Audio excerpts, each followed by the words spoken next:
Selanjutnya, sifilis. Sifilis adalah salah satu penyakit menular seksual yang kompleks, progresif, dengan banyak stadium disebabkan oleh infeksi bakteri Spirocheta treponema pallidum. Penyakit sifilis memiliki 4 stadium, yaitu stadium primer, sekunder, laten, dan tersier, di mana tiap stadium perkembangan memiliki gejala penyakit berbeda-beda dan menyerang organ tubuh yang berbeda-beda pula. Untuk gambaran klinisnya ditandai dengan lesi klasik dari sifilis primer disebut dengan sengker, yaitu ulkus yang keras dengan dasar yang bersih, tunggal, tidak nyeri, merah, dan berbatas tegas. Dasar sengker banyak mengandung kuman treponema yang dapat dilihat dengan mikroskop. Berikut adalah gambar dari sengker pada labial oleh karena sifilis. Etiologi dari sifilis adalah infeksi yang disebabkan oleh treponema pallidum. Sifilis ditransmisikan melalui kontak langsung dengan lesi yang infeksius atau melalui transmisi vertikal atau jalur transplasenta selama kehamilan. Kira-kira sepertiga kontak dari seksual dengan sifilis yang infeksius akan menyebabkan penyakit tersebut, dengan tingkat transmisinya 10-60%.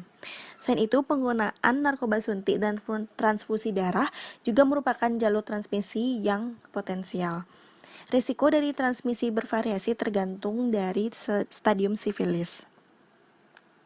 Untuk pelaksanaan sifilis secara umum meliputi screening, pemeriksaan infeksi menular seksual atau IMS, termasuk HIV. Pasien harus diberikan penjelasan secara rinci mengenai sifilis, termasuk implikasi jangka panjang terhadap kesehatan diri dan pasangan serta keluarganya.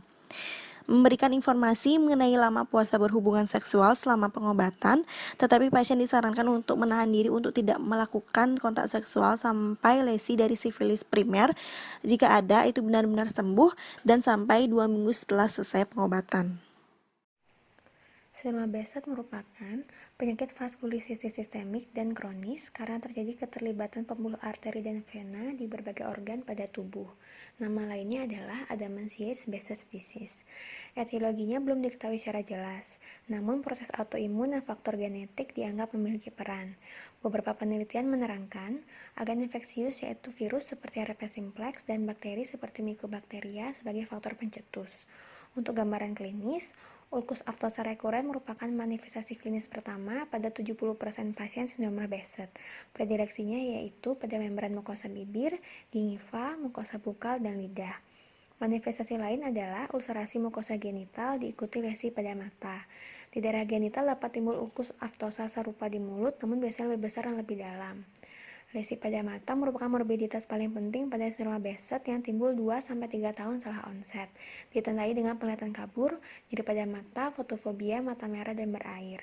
Gambar klinis akan diperbesar agar lebih jelas. Manifestasi sindrom Behcet pada gambar di root dari paling kiri adalah manifestasi ulcerasi oral, infeksi konjungtiva, dan ulcerasi genital. Tes patergi atau uji hiperaktivitas kulit merupakan salah satu dari 4 kriteria minor penegakan diagnosis. Untuk itu, jika diperlukan dapat melakukan pemeriksaan tambahan tes patergi, namun tidak mutlak positif karena hanya terjadi pada 40-80% pasien. Rencana perawatan dilakukan sesuai dengan keterlibatan organ.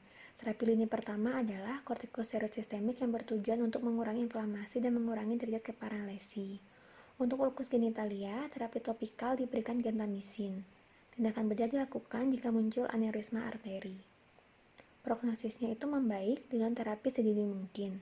Namun, karena sindrom ini merupakan penyakit multisistemik berulang, jika tidak ditangani dengan baik dapat menimbulkan sekuel dan memperparah penyakit, sehingga perlu dilakukan kontrol dan pengobatan rutin. Sindrom Peutz-Jeghers merupakan sindrom poliposis kongenital dengan karakteristik polip multipel yang terjadi pada saluran gastrointestinal dan pigmentasi mukokutan, terutama pada batas vermilion bibir. Untuk gambaran klinis dapat dilihat pada yang tertera. Polip hamartoma tipe Peutz-Jeghers dapat muncul di mana saja di saluran pencernaan, namun paling sering di usus kecil. Polip ini merupakan jenis yang jinak namun dapat menyebabkan komplikasi yang signifikan seperti obstruksi usus. Lesi pigmentasi mukokutan terlihat dari 95% pasien dan mungkin merupakan petunjuk pertama pada individu dengan sindroma ini. Lesi tersebut cenderung timbul pada saat bayi dan terjadi di sekitar bibir, lubang hidung, daerah perianal, tangan, dan kaki. Lesi memiliki gambaran sebagai makula kutaneus berwarna biru gelap hingga coklat tua dengan diameter 1-5 mm. Sindroma ini diturunkan secara autosom dominan dan disebabkan oleh mutasi germline pada serine threonine protein kinase 11 atau STK11. Perubahan genetik di STK11 dapat mewakili hilangnya heterozigositas pada tumor penekan lokus gen. Selanjutnya adalah sindroma Sjogren. Sindroma ini merupakan penyakit autoimun sistemik yang terutama mengenai kelenjar eksokrin. Diklasifikasikan menjadi primer dan sekunder. Primer apabila tidak berkaitan dengan penyakit autoimun sistemik, sedangkan sekunder apabila berkaitan dengan penyakit autoimun sistemik seperti artritis rheumatoid. Etiologinya sampai saat ini masih belum diketahui. Terdapat faktor intrinsik dan ekstrinsik yang berhubungan dengan etiologi dan patogenesis sindroma ini, atau mungkin kombinasi dari keduanya. Faktor intrinsik yaitu terkait dengan genetik, sedangkan faktor ekstrinsik yaitu terkait dengan peran infeksi virus seperti sitomegalovirus. Lebih dari 90% pasien dengan keluhan gejala sindrom Sjogren adalah gangguan fungsional kelenjar saliva. Pasien sering mengeluhkan sulit memproses makanan kering. Serostomia menjadi sangat nyeri disertai sensasi rasa terbakar, disertai pembentukan visual lidah seperti pada gambar paling kiri, dan disertai dengan angular cheilitis. Mata kering pada sindrom Sjogren disebut dengan keratokonjungtivitis sika atau disingkat KCS, ditunjukkan pada gambar di tengah. Keluhan utama KCS adalah rasa yang mengganjal, disertai rasa tebal, fotosensitif, dan sensasi terbakar. Manifestasi lain adalah pembesaran kelenjar parotis atau submandibular yang tidak nyeri, yang terjadi pada sekitar 20-30% kasus. 6 kriteria untuk menegakkan diagnosis adalah: pertama, gejala mulut kering; kedua, gejala mata kering; ketiga, tanda mata kering yang dibuktikan dengan tes Schirmer atau tes Ross-Penggal; keempat, tes fungsi kelenjar saliva dengan pemeriksaan scintigraphy atau cyelometri atau cyelografi yang menunjukkan aliran abnormal saliva; kelima, biopsi kelenjar ludah minor; dan terakhir, autoantibody yaitu SSA/SSB. Sindroma Sjogren dapat ditegakkan apabila memenuhi 4 dari 6 kriteria tersebut, di mana salah satu di antaranya terbukti pada biopsi kelenjar eksokrin minor atau positif antibodi. Tidak ada perawatan spesifik untuk menyembuhkan sindroma Sjogren. Sebagian besar pasien diobati berdasarkan gejalanya saja. Prinsip rencana perawatannya adalah menggantikan fungsi kelenjar eksokrin dengan memberi lubrikasi sehingga memperbaiki kualitas hidup pasien, yang terdiri dari terapi farmakologis, non-farmakologis, dan KIE. KCS dirawat dengan memberikan pelumas mata yang mengandung multiselulosa. Terapi sistemik yang dapat dilakukan adalah agonis muskarinik yang mensimulasi sel kelenjar lacrimalis, yaitu dengan pilokarpin.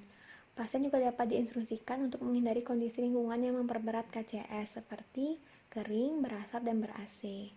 Serostomia dirawat dengan pemberian saliva artifisial yang bertujuan sebagai lubrikan. Agen agonis seperti pada terapi sistemik untuk gejala KCS juga dapat meningkatkan aliran saliva dan mengatasi serostomia. Terapi non-farmakologi yaitu dengan hidrasi yang adekuat. Tidak ada pengobatan khusus untuk pembesaran kelenjar ludah. Pembedahan dapat dilakukan, tetapi hanya direkomendasikan pada pasien dengan ketidaknyamanan. Prognosisnya tidak banyak diteliti, walaupun bukan merupakan penyakit ganas, namun dapat terjadi vaskulititis dan limfoma yang dapat menyebabkan kematian. Sindroma Stevens-Johnson merupakan bentuk penyakit mukokutan dengan kumpulan gejala klinis yang ditandai oleh trias kelainan pada kulit atau mukosa orifisium, yaitu oral, konjungtiva, dan anogenital, dengan gejala sistemik yang parah. Etiologinya bersifat multifaktorial, sedangkan etiologi pasti belum diketahui. Faktor yang juga kuat sebagai etiologinya adalah reaksi alergi obat secara sistemik seperti penisilin dan derivatnya, infeksi bakteri, virus, dan jamur. Manifestasi lesi pada kulit bersifat simetris, dapat berupa eritema, papula, vesikel, ataupun bula.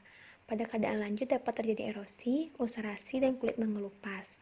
Pada kasus berat, pengelupasan kulit dapat terjadi pada seluruh tubuh. Pada mukosa mulut, tenggorokan, dan genital dapat ditemukan vesikel, bula, erosi, perdarahan, dan krusa berwarna merah. Pada bibir dapat dijumpai krusa kehitaman yang disertai dengan stomatitis berat pada mukosa mulut. Kelainan mata berupa konjungtivitis kataralis, pembentukan pseudomembran, kelopak mata edema, dan sulit dibuka. Manifestasi klinis biasanya timbul cepat dengan keadaan umum yang berat, disertai dengan demam, dehidrasi, gangguan pernafasan, hingga penurunan kesadaran dan kejang. Gambar akan diperbesar agar lebih jelas. Gambar paling kiri adalah manifestasi klinis pada penderita usia 14 tahun dengan target lesi di punggungnya. Gambar di tengah adalah perubahan mukosa, yaitu terjadinya erosi hemoragik mukosa dan kulit periorofasial. Gambar paling kanan menunjukkan krusta kehitaman pada bibir. Semua kasus yang diduga sindrom Stevens-Johnson harus dikonfirmasi dengan pemeriksaan penunjang berupa biopsi kulit untuk histologis dan pemeriksaan imunofluoresensi. Rencana perawatan meliputi penata laksana umum dan spesifik. Penata laksana umum menerapkan perawatan suportif, yaitu menghentikan pemberian obat penyebab, dilakukan perawatan luka, perawatan mata, manajemen cairan dan elektrolit, dukungan nutrisi, manajemen suhu, kontrol nyeri, dan pemantauan pengobatan infeksi. Penata laksanaan spesifik meliputi terapi kortikosteroid sistemik, siklosporin A, dan agen TNF-alfa. Tujuannya adalah untuk mencegah penyebaran lebih luas dan memicu terjadinya reepitelisasi yang cepat. Pada kasus yang tidak berat, prognosisnya baik dengan penyembuhan terjadi dalam waktu 2-3 minggu. Pada kasus berat dengan berbagai komplikasi atau dengan pengobatan yang terlambat dan tidak adekuat, angka kematian berkisar antara 5-15%. Kematian dapat disebabkan oleh gangguan keseimbangan cairan elektrolit, bronkonemonia, dan septikemia. Selanjutnya adalah smoker's melanosis. Smoker's melanosis adalah perubahan karakteristik pada warna mukosa oral yang terpapar asap rokok dan merupakan hasil utama dari deposisi melanin pada lapisan sel basal pada mukosa. Smoker's melanosis merupakan kelainan rongga mulut yang tidak berbahaya, tetapi apabila dibiarkan akan mengganggu estetika. Etiologinya adalah nikotin. Kondisi ini disebabkan oleh efek panas dari asap tembakau pada jaringan mulut atau efek langsung dari nikotin yang merangsang melanosit yang terletak di sepanjang sel-sel basal epitel untuk menghasilkan melanosom, sehingga mengakibatkan deposisi peningkatan melanin, kemudian mengarah pada pigmentasi mukosa. Smoker's melanosis tampak sebagai bercak berwarna coklat difus, berbentuk datar, tidak teratur, yang ukurannya beberapa sentimeter. Umumnya, terdapat pada gingiva anterolabial, mukosa pipi, dan daerah rawan lain termasuk mukosa bibir, palatum, lidah, dasar mulut, dan bibir. Derajat pigmentasi berkisar dari coklat muda sampai tua. Gambaran klinisnya, yang A adalah pada gingiva anterolabial rahang bawah, B pada mukosa bukal kanan dan kiri, C pada palatum durum, dan D pada lidah. Tidak dilakukan terapi untuk penata laksanaan kasus ini. Komunikasi berupa memberi dukungan pada pasien agar tidak khawatir dengan kondisi di dalam mulutnya. Edukasi yang diberikan adalah memberi penjelasan menyeluruh kepada pasien bahwa warna kehitaman pada gusi disebabkan karena kebiasaan merokok. Kondisi tersebut merupakan varian normal dan tidak berbahaya. Oleh karena itu, pemberian instruksi merupakan hal yang sangat penting mengingat etiologi penyakit ini adalah dari kebiasaan buruk merokok, dengan cara memberi instruksi untuk mengurangi atau menghentikan kebiasaan merokok dan menjaga kesehatan gigi dan mulutnya. Untuk prognosa, manifestasi smoker's melanosis tidak berbahaya dan tidak mengarah pada keganasan. Stomatitis aftosa rekuren atau SAR merupakan radang kronik pada mukosa mulut berupa ulkus yang terasa nyeri, selalu kambuh terutama pada jaringan lunak rongga mulut, dan tanpa disertai dengan kelainan lain. Etiologi utamanya hingga saat ini belum diketahui dengan pasti. Beberapa faktor yang berperan sebagai predisposisi SAR yaitu faktor sistemik, genetik, defisiensi nutrisi, faktor imun, agen bakteri, sensitivitas terhadap makanan, dan stres. Beberapa wanita dengan SAR juga dikaitkan dengan turunnya progesteron pada fase luteal siklus menstruasi dan faktor kehamilan.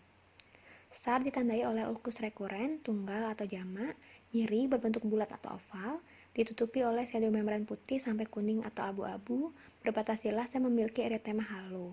Gambar klinis akan diperbesar agar lebih jelas. SAR memiliki 3 bentuk umum yaitu SAR minor, SAR mayor, dan SAR herpetiformis. SAR minor memiliki gambaran klinis terdapat 1-5 ulkus dengan ukuran 2-4 mm atau kurang dari 1 cm. Dapat terjadi pada mukosa bergerak dan tidak berkeratin. Interval rekurensi 1-4 bulan dan dapat sembuh dalam waktu 10-14 hari tanpa meninggalkan jaringan parut.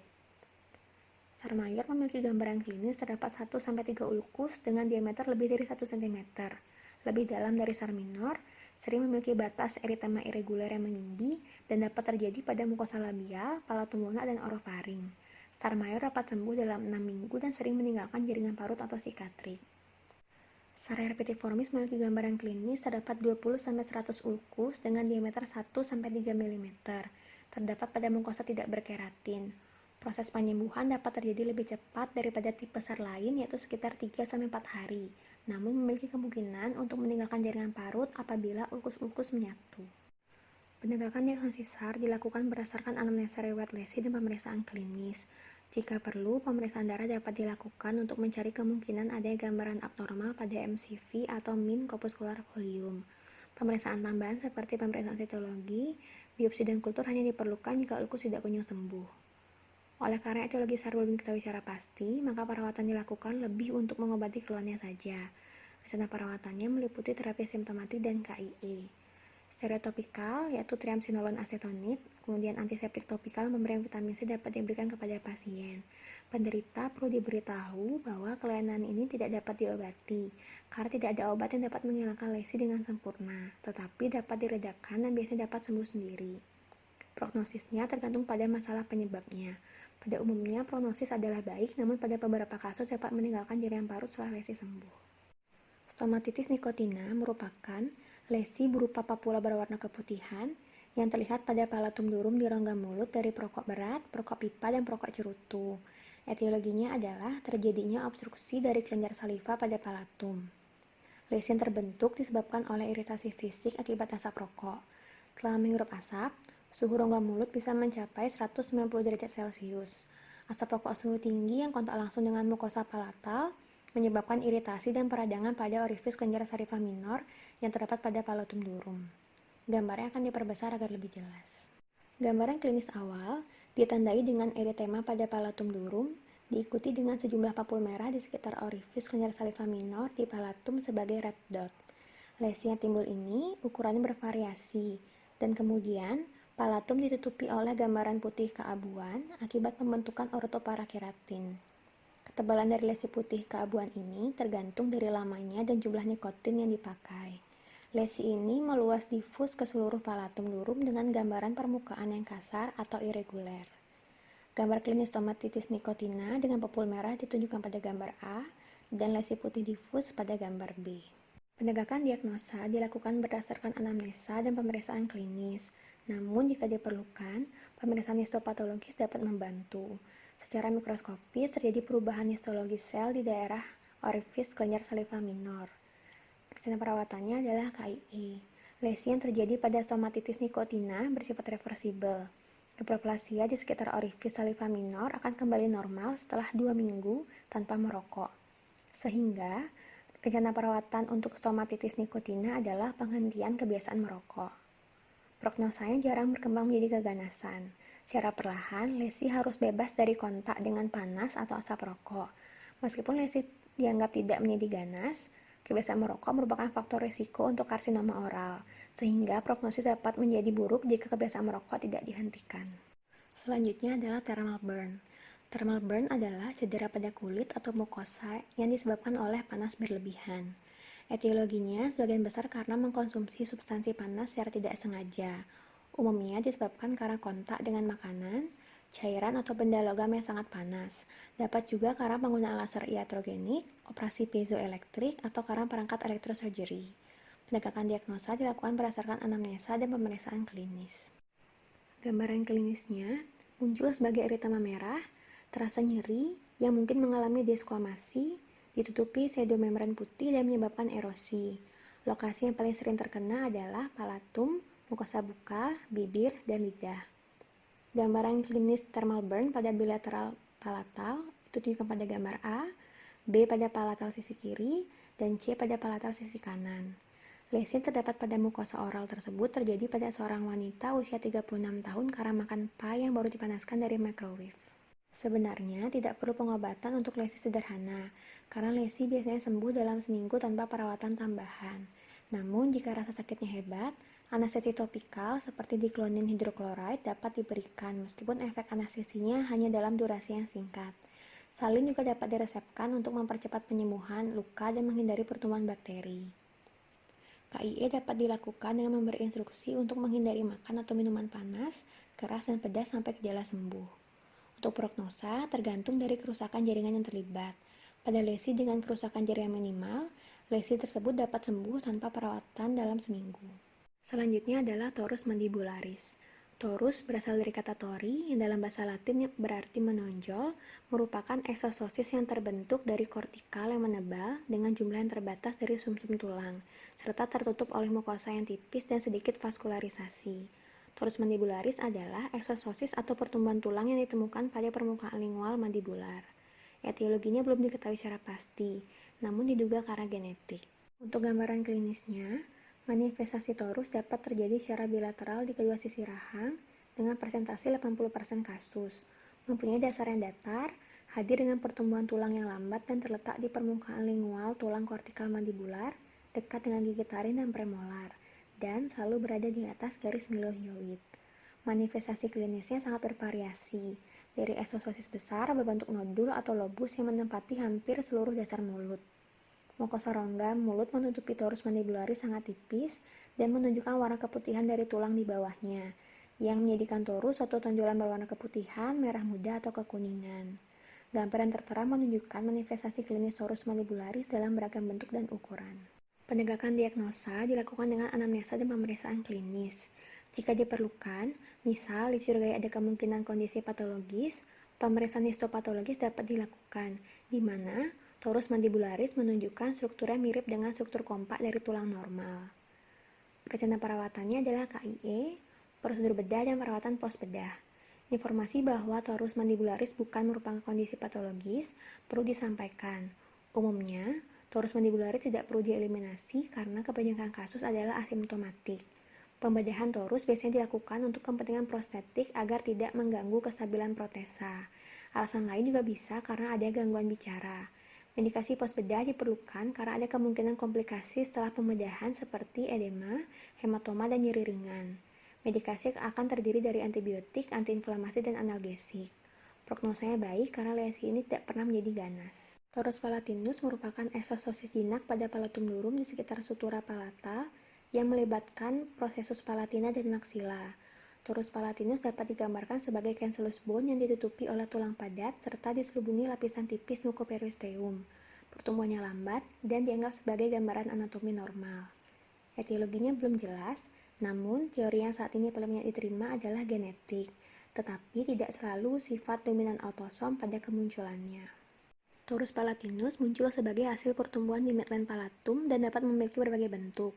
Telah diklasifikasikan secara klinis atas dasar ini sebagai flat torus, spindle torus, nodular torus, dan lobular torus. Flat torus adalah eksososis yang halus, bilateral simetris, luas dengan sedikit peninggian, dan berlokasi di sepanjang midline sutura intermaxillary interpalatina palatum. Spindle torus adalah midline palatum atau cresta palatin yang mungkin terlihat median groove yang menonjol. Nodular torus adalah hiperostosis yang lebih bulat, terbentuk dari beberapa tulang yang halus. Terakhir, lobular torus adalah massa eksososis yang besar, bertangkai, mirip jamur, yang awalnya tunggal kemudian membentuk beberapa lobulus sekunder yang dipisahkan oleh groove yang dalam. Secara keseluruhan, flat dan spindle merupakan bentuk yang paling umum. Ukuran torus palatinus kecil, yaitu tidak sampai 2 cm. Hanya 22% kasus yang panjangnya lebih dari 2 cm. Mukosa yang menutupi torus masih utuh, namun terkadang tampak pucat. Sama seperti torus mandibularis, jika diperlukan misalnya dicurigai ada kemungkinan kondisi patologis, pemeriksaan histopatologis dapat dilakukan, di mana torus palatinus menunjukkan strukturnya mirip dengan struktur kompak dari tulang normal. Rencana perawatan adalah KIE dan pembedahan. Informasi bahwa torus palatinus bukan merupakan kondisi patologis perlu disampaikan. Umumnya, torus palatinus tidak perlu dieliminasi karena kebanyakan kasus adalah asimptomatik. Pembedahan torus biasanya dilakukan untuk kepentingan prostetik agar tidak mengganggu kestabilan protesa. Pembuangan torus tidak disarankan oleh beberapa penulis kecuali pada kasus yang ekstrim. Mereka menyarankan penggunaan akrilik yang tipis pada tepi protesa sehingga menghindari pembedahan. Alternatif lain adalah seperti implan juga bisa disarankan. Prognosanya, kondisi ini bukan merupakan kondisi patologis yang tidak menjadi ganas. Untuk trigeminal neuralgia merupakan suatu gangguan yang terjadi akibat kelainan dari nervus cranialis kelima, yaitu nervus trigeminal yang dikenal juga sebagai tic douloureux. Gangguan dari nervus trigeminal dapat dirasakan sebagai rasa tajam dan tertusuk pada pipi, bibir, dagu, hidung, dahi, maupun gusi pada salah satu sisi wajah. Rasa nyeri ini dapat distimulasi oleh berbagai macam hal seperti mengunyah atau menyentuh area-area tertentu pada wajah atau trigger zone. Trigeminal neuralgia merupakan salah satu bentuk nyeri neuropatik di mana nyeri neuropatik ditandai dengan adanya kerusakan saraf. Gambaran klinisnya, sensasinya dapat muncul antara lain nyeri, tertusuk, terbakar secara tiba-tiba pada wajah, dapat muncul secara mendadak, setelah rasa nyeri biasa disertai dengan periode bebas nyeri. Rasa ini dapat muncul oleh rangsangan pada trigger zone yang biasa dilakukan pada saat menyikat gigi, mengenakan riasan wajah, cuci muka, atau shaving, bahkan pada saat ada getaran ketika sedang berlari atau berjalan. Rasa nyeri dapat berlangsung detik hingga menit. Serangan-serangan paroksimal pada wajah atau nyeri di frontal yang berlangsung beberapa detik sampai 2 menit. Untuk etiologi sampai saat ini belum diketahui secara pasti, namun bersifat multifaktorial. Beberapa penyebabnya ada yang berhubungan dengan gigi. Seperti diketahui, nervus kelima merupakan satu-satunya serabut saraf yang kemungkinan selalu dihadapkan dengan keadaan sepsis panjang hidup. International Headache Society atau IHS mengklasifikasikan trigeminal neuralgia ke dalam 2 kategori. Yang pertama, klasik, dan yang kedua adalah simptomatik. Trigeminal neuralgia klasik dianggap memiliki etiologi idiopatik karena tidak ada penyebab gejala yang dapat diidentifikasi, atau hanya terdapat gambaran kompresi saraf oleh jaringan vaskular yang umumnya terjadi di sekitar area masuk saraf trigeminus ke pons. Untuk trigeminal neuralgia simptomatik, kriteria klinisnya hampir sama dengan yang klasik, namun penyebab lain yang menyebabkan terjadinya gejala, misalnya tumor, vaskular, dan inflamasi. Inflamasi seperti multiple sclerosis, sarkoidosis, meningitis kronik, diabetes mellitus. Diabetes mellitus dapat menjadi faktor resiko untuk serangan trigeminal neuralgia melalui proses inflamasi saraf. Untuk penata laksanaan trigeminal neuralgia, yang pertama ada prosedur non-medikamen yaitu edukasi. Jadi edukasi pasien untuk menghindari manuver yang memicu rasa nyeri dan edukasi mengenai perjalanan penyakit. Kemudian edukasi juga mengenai efek samping obat, terutama antikonvulsan yang dapat menyebabkan ataksia, sedasi dan mempengaruhi fungsi hati, serta edukasi untuk mengetahui gejala-gejala dari efek samping obat. Kemudian yang kedua ada prosedur perkutan. Jadi terdapat beberapa metode perkutan, antara lain adalah trigeminal gangliolisis atau PRTG, kemudian ada percutaneous retroglycerian glycerol rhizotomy PRGR, dan percutaneous balloon microcompression atau PBM. Pada prosedur PRTG dilakukan pemanasan ganglion dengan panas sehingga saraf menjadi kebas. Prosedur ini memakan waktu 1 hari, namun angka kekambuhan mencapai 25% dan terkadang terdapat komplikasi seperti kelemahan rahang atau anestesia kornea.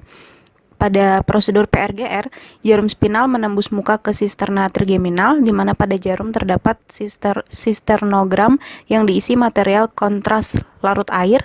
Kontras larut air kemudian dikeluarkan dan dimasukkan pula anhydrous glycerol, kemudian pasien diminta untuk duduk selama 2 jam untuk ablasi saraf yang lebih sempurna. PRGR ini memiliki tingkat keberhasilan tinggi dan tingkat rekurensi yang lebih rendah. Pada PBM, proses ini diutamakan kepada pasien usia lanjut yang tidak mendapat hasil yang baik dengan farmakoterapi. Kemudian ada terapi bedah. Terdapat beberapa prosedur bedah seperti microvascular decompression dan rhizotomy. Microvascular decompression biasa dilakukan pada pasien yang usianya lebih muda dan lebih sehat, terutama pasien dengan nyeri yang terisolasi di cabang optalmik atau di ketiga cabang nervus trigeminus, atau pasien dengan trigeminal neuralgia sekunder. Prosedur ini membutuhkan anestesi lokal dan juga ada terapi radiasi. Kemudian untuk yang kedua, medikamentosa, farmakoterapi harus dimulai paling dulu sebelum terapi invasif lainnya. Beberapa agen dan dosis yang dapat digunakan dalam mengobati trigeminal neuralgia antara lain carbamazepine dengan dosis yang dibutuhkan yaitu 100-600 mg per hari. Kemudian ada oxcarbazepine yang dibutuhkan 300-2400 mg per hari. Ada baclofen, lamotrigine, pregabalin, gabapentin, phenytoin, dan juga topiramate.